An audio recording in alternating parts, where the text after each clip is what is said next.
नमस्कार दोस्तों, मेरे चैनल कहानी में आपका हृदयपूर्वक स्वागत करती हूँ। तो आज की कहानी का शीर्षक है पंछी बोला चार पहर। यह एक हिंदी लोक कथा है। तो आइए कहानी सुनते हैं। पुराने समय की बात है, एक राजा था। वह बड़ा समझदार था और हर नई बात को जानने का इच्छुक रहता था। उसके महल के आंगन में एक बकौली का पेड़ था। रात को रोज नियम से एक पक्षी उस पेड़ पर आकर बैठता और रात के चारों पहरों के लिए अलग अलग तरह की बातें कहा करता। पहले पहर में कहता, किस मुख दूध पिलाऊं, किस मुख दूध पिलाऊं। दूसरे पहर में कहता, ऐसा कहूँ न दीख, ऐसा कहूँ न दीख। जब तीसरा पहर आता तो वो कहने लगता, अब हम करबू का, अब हम करबू का। और जब चौथा पहर शुरू होता तो वह कहता, सब बम्मन मर जाएं, सब बम्मन मर जाएं। राजा रोज रात को जाकर पक्षी के मुंह से चारों पहरों की अलग अलग बातें सुनता। सोचता पक्षी क्या कहता, पर उसकी समझ में कुछ ना आता। राजा की चिंता बढ़ गई। जब वह उसका अर्थ निकालने में असफल रहा तो हार कर उसने अपने पुरोहित को बुलाया, उसे सब हाल सुनाया और उससे पक्षी के प्रश्नों का उत्तर पूछा। पुरोहित भी एक साथ उत्तर नहीं दे सका। उसने कुछ समय की मोहलत मांगी और चिंतित होकर अपने घर वापस आ गया। उसके सिर में राजा की पूछी हुई बातों का बराबर चक्कर की तरह घूमना जारी रहा। वह बहुतेरा सोचता पर उसे कोई जवाब न सूझता। अपने पति को हैरान देखकर उसकी पत्नी मतलब ब्राह्मणी ने पूछा, तुम इतने परेशान क्यों दिखते हो? मुझे बताओ क्या बात है? ब्राह्मण ने कहा, क्या बताऊं, एक बड़ी ही कठिन समस्या मेरे सामने आ खड़ी हुई है। राजा के महल का जो आंगन है वहाँ रोज रात को एक पक्षी आता है और चारों पहरों में नियम से अलग अलग बातें कहता है। राजा पक्षी की उन बातों का मतलब नहीं समझा तो उसने मुझे बुलाया और उन बातों का मतलब पूछा, पर पक्षी की पहेलियां मेरी भी समझ में नहीं आ रही हैं। राजा को जाकर क्या जवाब दूं, बस इसी उधेड़ बुन में हूँ, इसीलिए मैं बहुत परेशान हूँ। ब्राह्मणी बोली, पक्षी आखिर कहता क्या है, जरा मुझे भी तो बताओ। ब्राह्मणी ने चारों पहरों की बातें कह सुनाई। सुनकर ब्राह्मणी बोली, वाह, यह तो कौन सी कठिन बात है, इसका उत्तर तो मैं आराम से दे सकती हूँ। चिंता मत करो, जाओ राजा से जाकर कह दो कि पक्षी की बातों का उत्तर मैं बताऊंगी।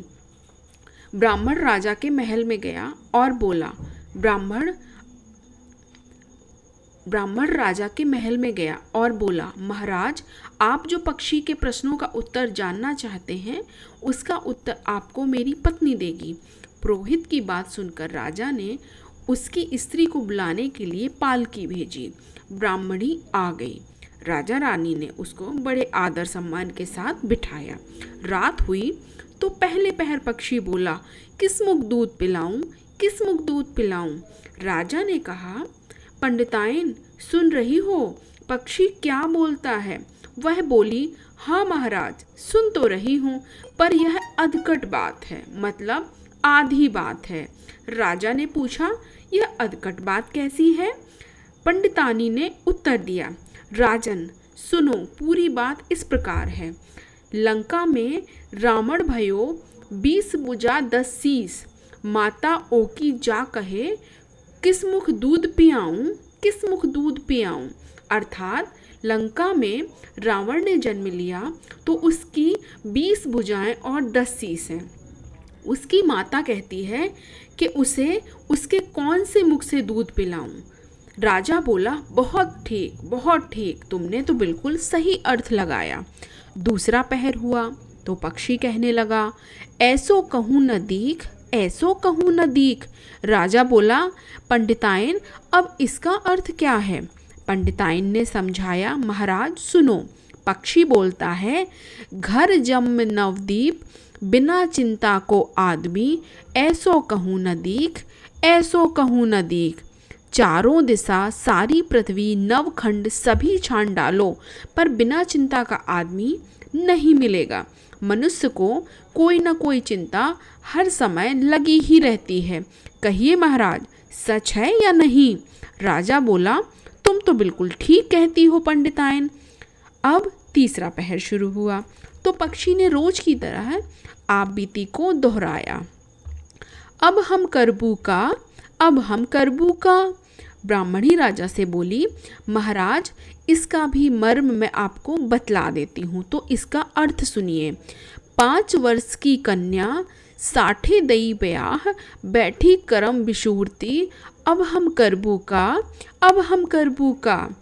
अर्थात 5 वर्ष की कन्या को 60 वर्ष के बूढ़े के गले बांध दो तो बेचारी अपना करम पीट कर यही कहेगी, अब हम करबू का, अब हम करबू का। सही है ना महाराज? राजा बोला, पंडितानी तुम्हारी यह बात भी बिल्कुल सही है। जब चौथा पहर शुरू हुआ तो पक्षी ने चोंच खोली, सब बम्मन मर जाएं, सब बम्मन मर जाएं, इस प्रकार से बोलने लगा। तभी राजा ने ब्राह्मणी से कहा, सुनो पंडितायन, पक्षी जो कुछ कह रहा है क्या वह उचित है? ब्राह्मणी मुस्काई और कहने लगी, महाराज मैंने पहले ही कहा था कि पक्षी अधकट अर्थात आधी बात कहता है। वह तो ऐसे ब्राह्मणों के मरने की बात कहता है जो विश्वासंगत ऐसे वह तो ऐसे ब्राह्मणों के मरने की बात कहता है विश्वासंगत जो करे, सुरा मांस जो खाए, बिना सपरे भोजन करे, ते बम्मन मर जाए, वे मम्मन मर जाए। जो ब्राह्मण वैश्या की संगति करते हैं, सुरा और मांस का सेवन करते हैं और बिना स्नान किए भोजन करते हैं, ऐसे सब ब्राह्मणों का मर जाना ही उचित है। तब बोलिए, पक्षी का कहना ठीक है ना? वो सही कह रहा है ना? राजा ने कहा, तुम्हारी चारों बातें 52 तोला पाव रत्ती ठीक लगी, तुम्हारी बुद्धि तो धन्य है। राजा रानी ने उसको बढ़िया कपड़े और गहने देकर मान सम्मान से विदा किया। अब पुरोहित का जो आदर सत्कार था वो भी राजदरबार में पहले से अधिक बढ़ गया। तो ये थी हमारी आज की कहानी सुनने के लिए बहुत बहुत धन्यवाद।